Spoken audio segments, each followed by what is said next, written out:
So guys, I finished Towers of Midnight. I'm getting right to the end of this series and it is not disappointing at all. Let's talk about it. First person's journey I'm going to talk about is Vinda. So Vinda is on her journey to Rhuidean to finish up being a wise one. And we already know that this is a bit of a, not pointless journey, but we already know what Rhuidean holds, or so we think. So on Vinda's journey, she meets someone called Nakomi. I believe it's Nakomi anyway. And she pops out of the blue, basically has dinner with Vinda and places a lot of doubts into Vinda's mind as to the destiny and the point, the fate of the Aiel as a whole. And is Nakomi just a random wanderer? Maybe. Is she somebody who was placed there by the pattern to put these ideas into Vinda so that what happens next in Rhuidean is able to happen, because Vinda has to kind of prompt it? Maybe. I don't too much believe in coincidence when it comes to the pattern and wheel of time. So we shall see if there's any more from Nakomi. I doubt it. I just think maybe the pattern put her in the right place at the right time. So Vinda goes through Rhuidean. She sees everything there is to be seen, or so we think. And it's the same thing that Rand saw and that we had the absolute pleasure of being privy to in the fourth book. But wait, there's more. We get to see what could be the future of the Aiel. And we get some absolutely harrowing visions. And again, it goes like backwards in time. So we start off with basically the extinction of the Aiel, these hungry Aiel who are following like rabid dogs, the descendants of the Seanchan, hoping to slit one of their throat in their sleep so they can get a little bit of food. And we trace that through heart-wrenching stories all the way back to the children, if not the grandchildren. No, I believe it's the children of Vinda after the final battle, if they win the final battle. And it basically just goes to show that the hunger and the hunger for war, but also just the loose end at which the Aiel are left, will lead to the downfall of the Aiel due to their use of basically lies and misinformation to attack, quite righteously by the way, the Seanchan, because I do not like the Seanchan. And obviously the Seanchan have wronged them. But when it comes down to it, it's really the hunger for battle of the Aiel will force the hand of the Seanchan into war, and then they'll be absolutely annihilated by the Seanchan. So having seen this, I feel like, it's not a guaranteed future. We can't have that guaranteed as the end of the Aiel. Such an awesome group of people with such a difficult story already, one that has much burden upon it, one that is just filled with trials and tribulations when other people seem to have it quite easy in comparison. So obviously we can't have the Aiel end like that. So I have thought of 4 different things that Vinda can do, assuming she can change what happens, to make sure that hopefully what comes to pass that she's seen doesn't. The first one is losing the final battle. Obviously not an option. The second one is not having children, but if I'm not mistaken, I believe Min already kind of had a vision of her having children, so that would be difficult for her to overcome. And would she want to not have children? If it means the death of her people, probably not, but I don't know. Once you're pregnant, I don't think you would trade it, if that makes sense. The third option is destroying the Seanchan now, and I'll talk about that in a minute. The fourth one is creating a real purpose for the Aiel. I don't really know what that would look like or how that would come about, but maybe it would be moving the Aiel somewhere different, in a different time, or a different place, or time place, as I've just invented, which I suppose is really anywhere or any time. I also think that new horizons and new adventures would be good for them. Something new for them to not so much conquer, but to give them purpose would be exciting. What that is, I don't really know. Maybe they would cross the Blight or the Threefold Land and head to the other side of it where we know there already is population. But personally, I want option 3. The Adem is not something that's sustainable. The leash that the Seanchan use is just not possible for it to continue. It's such an unfair advantage because you get everything for nothing as soon as you leash somebody who can channel. Plus, it's essentially slavery. It's just wrong on so many levels. And I believe that the Seanchan will need to be dealt with before we come to the final battle. And in Avinda's like vision in Rhuidean, it seems that Rand did bow down to Tuon, and maybe that does happen. I really hope it doesn't. I would be all happy, and I'd be completely down for the Seanchan to be wiped off the face of the map if it wasn't for the relationship between Tuon and Mat, and that just makes it impossible for them to be wiped off of the map, because I just don't think Mat would allow that to happen. So we need some kind of solution where the Edem is just gone, and not just gone for a little while, gone forever. And the only solution I can see is this idea that the Soul Dam and Tuon herself can actually channel. Once that comes out, once people learn about that, I think that will shatter the Seanchan to the core, and that's been hinted for so long. So we need that to happen before the final battle, so that we don't get the destruction of the Aiel afterwards, and really we don't get the Seanchan just leashing every woman who's able to channel. Then we go back to Perrin. So Perrin creates his hammer with a really difficult name. Malanir is what I'm going to go with. Anyway, so that hammer is absolutely badass. It seems to be able to burn Shadow Spawn. Is it going to be the weapon that he finally kills Slayer with? Or is it going to be a weapon that defeats one of the Forsaken? I think there's a lot more to that weapon than we currently know. We get Galad swearing an oath to Perrin, and these two are more similar than I originally thought. They're both very straightforward, they're both very honest, and they see the world relatively black and white. If it's the right thing to do, they're just going to do it. So it might be a bit of a dream team right there. And we get a beautiful moment of clarity. When Galad is battling the Trollocs, he gets this moment of clarity where he sees that the White Cloaks are just people, that the light will not just look after them because they believe in it. And it's his realization that the world is not just black and white. There's grey patches, and you have to go and make do with what is given to you. And the White Cloaks are really presented as like a cult, pretty much. Yeah, like a fanatical at least. And we really get to see the end of that. We see Perrin really pulls Galad and frees him from this idea, and Galad has already gone to great lengths to free the rest of the White Cloaks from that idea. And it's just a big full circle for the White Cloaks, as everybody seems to be getting their full circle at the minute. And just as I think we've had Perrin's storyline wrapped up perfectly, we get the ending with Gnome, who is the man who Perrin saw in the cage. And I think the real truth of Perrin's story here is accepting yourself is really important. But I think the second like sub message is that accepting yourself really looks different for everybody. So Gnome, Perrin, and Elyas, all people who are able to connect with wolves and have these, you know, special abilities and different way of looking at the world because of that connection. But they all find balance differently. And I think the message there really is like, definitely take inspiration from people, learn from people, but only you can really decide what balance looks like in your life and how to accept yourself for who you are, because everybody is a little bit different. And I just thought it was a really well done storyline and perfectly finished by Sanderson. And then we get Morgaze and Elayne coming back together, and that was actually quite good. The Trakand family reunion was fun. So we had Elayne, we had Burgett, who was there as well, and obviously linked to Elayne, so important. We have Galad there, and we have Morgaze as well. And obviously they have that meeting with Perrin. Perrin manages to carve out a lordship for himself and a special immunity for the Two Rivers, which I loved, because I thought he was going to get crushed in those negotiations, but this new Perrin, you know, that's not what he's about. So he managed to get that sorted out for himself. Elayne manages to take Carhaen for herself with pretty much no bloodshed, and then they go to meet on the plains, the great field where everybody is meeting, and that storyline's wrapped up pretty nicely, or so we think. And then we get a lot more of the Black Tower. Trouble is a brewing. There is obviously a dream spike at the Black Tower, and what this means is that, well, not just that it's on its own, but it points towards Mazrin Taim being a Forsaken or being a high-ranking Dark Friend. And there's a lot of evidence. So we have compulsion being used very clearly in the camp. We also have the dream spike being there as well. And then I think the final nail in the coffin is the fact that Logain has gone missing.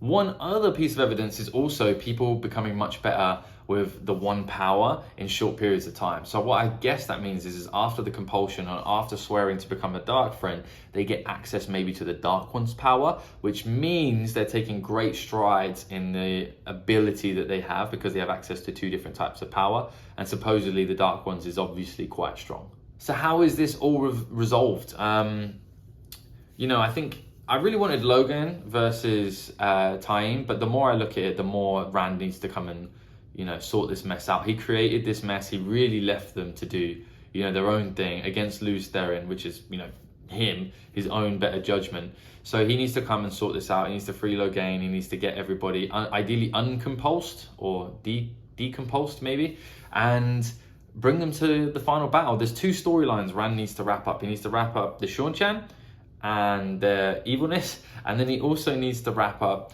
the Black Tower. Those are his final 2 failures. Well, the Black Tower is his failure. Seanchan, it's not really his failure, it's just his problem to deal with. It's not his fault that they came over at the time that they did and started to wreak havoc. But those are 2 things he has to sort out before we go to the final battle, in my opinion. Speaking of Rand, we get a fantastic scene where Verin puts Cadsuan in her place. Like father, like son. So fun to watch. And again, I'm a huge fan of Cadsuan, but is she a bit uppity? 100%. It's so nice to see her put in her place, and really just to see the respect that she now has for Rand or Verin. I think she seems to understand she's not dealing with the boy. She now has the finished article that she was looking for. And does she like the finished article she's looking for? Yeah, of course, it's what she was looking for. But I think she probably will miss her place as the wisest and the most experienced one of the group. So we'll see how she handles that. But I do think that her storyline has kind of come to a close. I think she's done everything that she really needs to do. I'm sure she'll have, a big influence in the last battle, but her real position was taken over where Moiraine left off, helping to guide Rand and helping him to laugh again. We also see Rand deal with the Borderlanders and apologize to Hurin. And this really shows where Rand is now. Like, he was very patient, understanding, ready to listen to the Borderlanders, but once it came down to it, he was also full of resolve and a little harsh with his dealing of them verbally. And he said, listen, you either bow, you swear fealty, or you're left here. And that just shows that he has learned all of the lessons of his past and he's ready to move forwards. The apology to Hurin, I absolutely loved that. I wish I could see that scene. It probably meant so much to Hurin after being one of the first ones to ever believe in Rand. And then we have the big one, the Tower of Genji.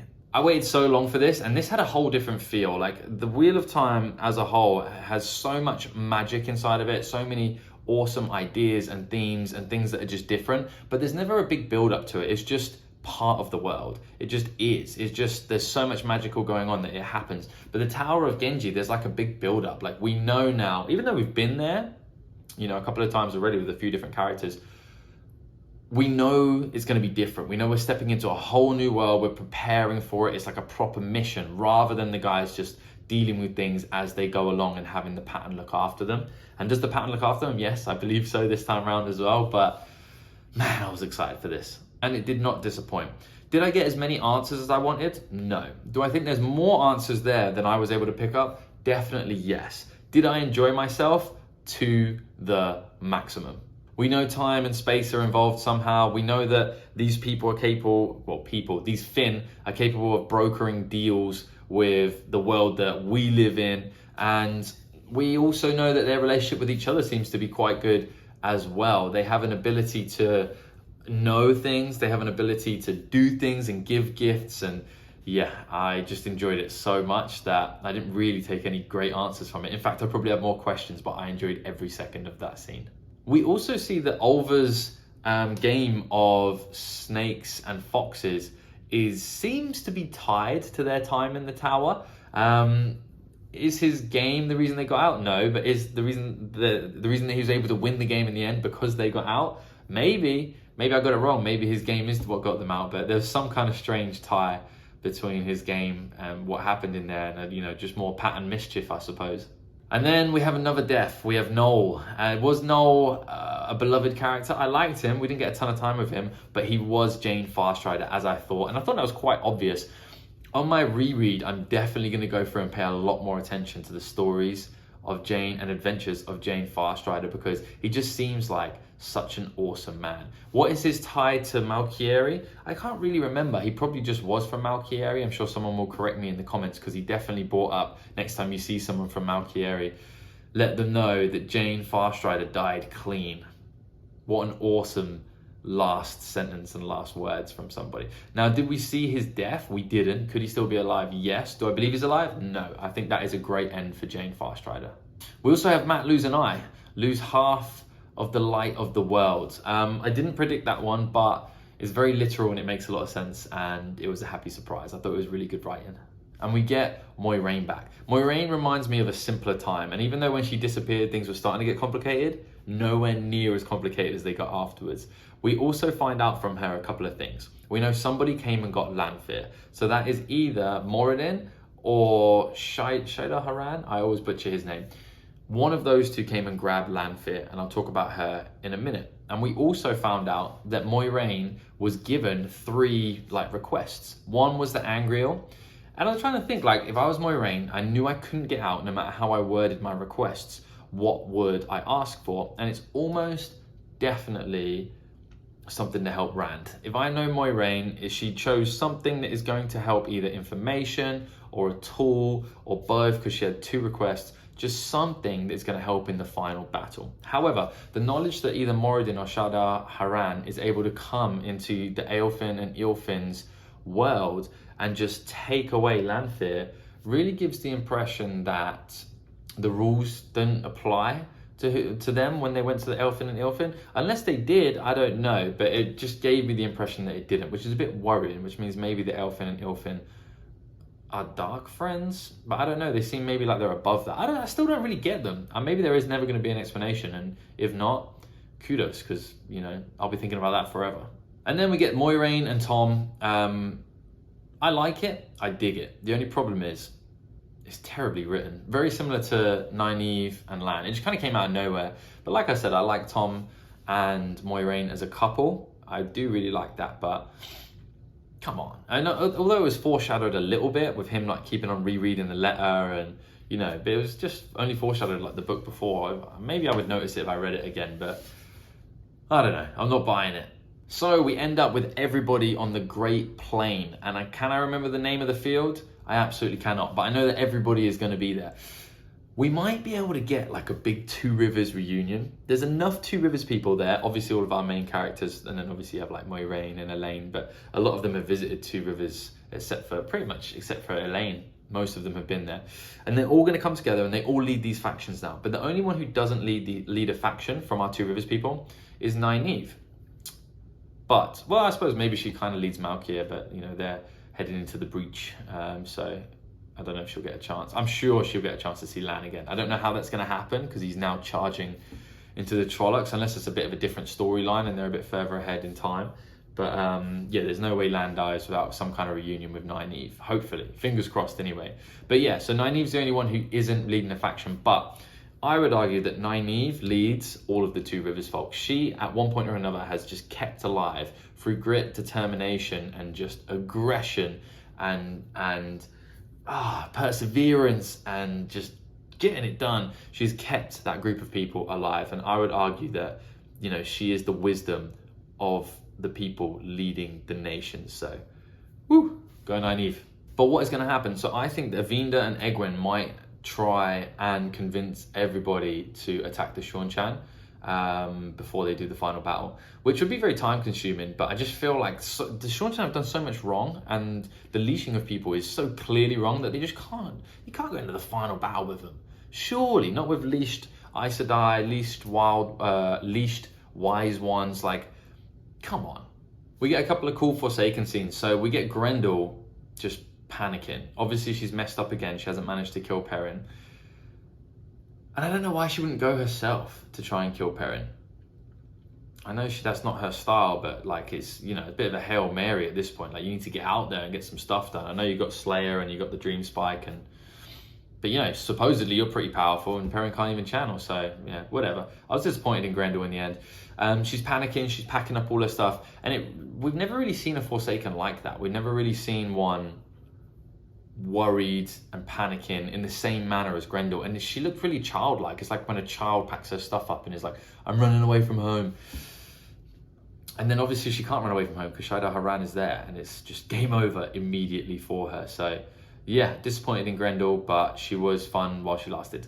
And then we get Lanfear in Rand's dreams, and I was starting to think maybe Lanfear would be the one Forsaken that might switch sides, but I don't think so, because if Moradin or Shaida Haran went and rescued Lanfear, or took her anyway from the Eowyn and Eowyn,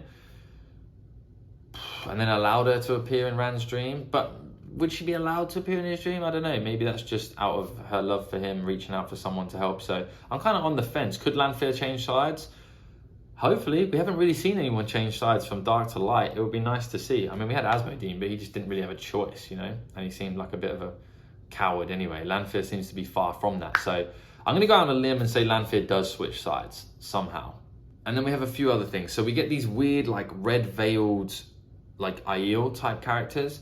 And I've been thinking about it, and I can't think of who they are at all. I don't know if I've met them before. I really don't think I have. I would have remembered them. The only thing I can think of, because they were mentioned, you know, they were dressed like Aiel. So that's the only thing I have to go off of, but they have, like, sharpened teeth. The only thing I could think of was maybe the male channelers from the Aiel. Maybe they somehow, because they would be, like, sent off into the, you know, the desert basically to go and figure it out and battle the Dark One or something along those lines. Maybe he collected those and turned them into, like, servants somehow. But, you know, I'm reaching there. I don't really know who they are, but I'm interested to find out. I do have to address Verin's disappointing lack of judgment. She was so intelligent, so smart, played everything so perfectly, and then gives Matt a letter that he just misjudges Matt, basically, and misjudges the severity of how Aes Sedai have trapped people with their words before when she gives him the note. She thinks he's going to open it within, like, one day. But he doesn't, and Caemlyn is under attack from Hela Trollocs. So I think maybe the Dark Tower, maybe Rand will come back to deal with the Black Tower, and he'll see Caemlyn in a mess. So he'll have to deal with it. That's the only thing I could really think of. But obviously Matt has left a lot of his band there as well. I don't really know how they're going to deal with that. But Verin, I'm disappointed. After such a masterpiece, he really slipped up a little bit at the end there. And then finally, we get an awesome prophecy of the Shadow. And it's interesting to think that the Shadow has prophecy as well. Like, we're so used to the good side having a prophecy, but the dark side has a prophecy as well. And it's very beautiful. It's almost like a story within a story. It refers to all three of our heroes and a few others, just in strange ways, like the one-eyed man, the king of the vermin, or the first of the vermin, the half-wolf or wolf brother, or the confused, you know. It was just great to read. I really enjoyed it. And what an ending. Arguably, you know, I think the book before was more tumultuous. I think the book before had more of a wrapping up of long storylines that means so much to me. But this book was equally as enjoyable, and more happened in this book. I just think the last one probably had a more of a climax for myself personally. But again, no disappointment at all. And I'm just so fired up for the next book. The only disappointing thing is they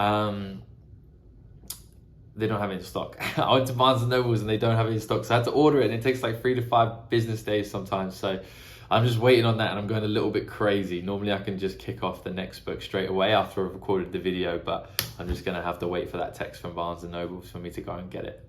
But question for you. Now, obviously, I don't know if this is the end of the Aiel story or if Rhuidean ever gets visited again in the last book, so please don't spoil anything. But I do have a question.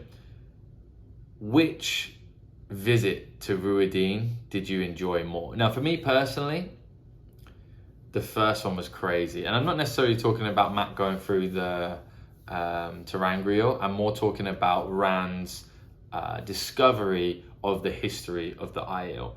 But I really don't think Avinda's new discovery of the potential future of the Aiel was any less impactful. I just think, you know, the first time round the world was so new that one impacted me more. But you tell me, which of those Rhuidean visits had you more hooked? Which one was more of like a big reveal and a surprise for you? Because Avinda's one was kind of completely out of the blue, whereas when Rand went, I was expecting something wild and crazy. Obviously, I wasn't expecting that, but I was expecting something big. So, and it still delivered. So yeah, my question to you is, of the 2 Rhuidean visits, which one did you enjoy the most?